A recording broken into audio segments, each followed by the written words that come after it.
Okay, so we have a little motivation for this MLK Monday morning as the snow is still on the ground and we are getting over a snow day and a football day. And this morning, what I want to do is I want to share something with you. I'm going to borrow from my own heritage here. I'm a big believer that there's wisdom in all heritages, but this is the one that I know. So this is the one that you're going to get today. And I happened upon a piece of wisdom the other day that landed deeply for me. And I think if I can convey it the way it was conveyed to me, it could be very useful for us. And interestingly enough, I came across it while scrolling Facebook. And yes, I know social media is not always the best place for inspiration, it's a better place for de inspiration, if that's a thing. Expiration? But it does have its moments. And what I saw was a video of young Jewish people celebrating Hanukkah. And they were singing together. It wasn't a prayer. They were singing a song, and they were singing it in unison with intensity. It was almost a chant. And the energy was extraordinary. It was off the charts. And I thought, this is really something. So I looked up the song and I listened carefully. I read the translation and it was confirmed for me. It was confirmed. There was really something here, something different and really remarkable. And I'm going to relay that to you now because the words go something like this. Master of the world, I am here. For if I am here, everything is here. Here I am ready, I am prepared. And then it repeats, here I am, here I am, here I am. And in Hebrew, that phrase, here I am, the word is Hineni. And it's an extraordinary word because it doesn't just mean I am here.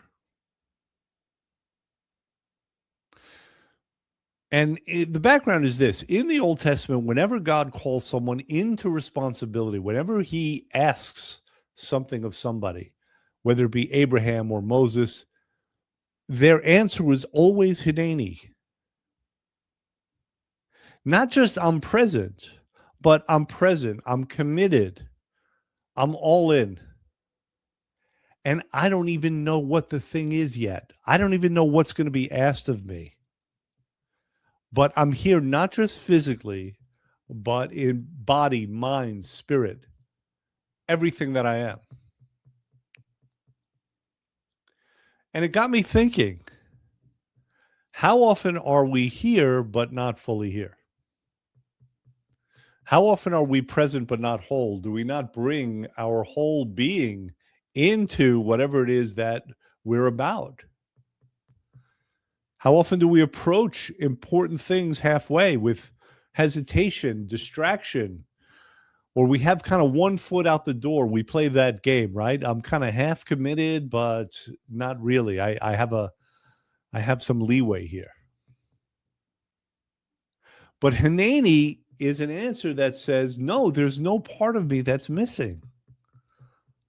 I'm here fully. And just saying that word can become like an anchor, right? A reminder of what true presence and commitment feel like. When we step through the door and close it behind us. And this applies to everything: health, weight, relationships, purpose. Anytime there's a call to be answered, we can bring that Hineni energy to it if we choose to. See, what I think is so incredible about the word is that, unlike most words, it has a depth to it. There's dimension. Because let's face it, there are levels of here I am. But the very word Hineni implies that we are there at a very deep level. And it's funny because I was listening to it and I was reminded of all things of Bruce Lee. Uh, in the movie, I think it was Enter the Dragon, and he's coaching a student. The student is throwing kicks at him, and the student's doing it kind of half-heartedly. And he looks at him and he says, "We need emotional content." And the student's looking at him like he's nuts. Like, what the hell is that? But Bruce Lee doesn't back down. He keeps on insisting on emotional content, and eventually the kid gets it. Bring all of yourself to it, right? All your emotions. It's the same idea. And as we begin the new year, rather, that's my wish for everyone. For you and for myself, that we bring that Hineni energy to everything that matters, including our resolutions if we've made them, right? That we show up in that wholehearted way. We actually show up fully, whole, present, committed. If we can do that, then 2026 has a very good chance of being a good year. So as you go about your day today, I want you to have that thought, Hineni. Whatever you're up to, say the word, feel it. Step forward. Imagine the door behind you closing. And what you can accomplish is incredible. All right, that's it for today, and we will speak again next week. Have a great one.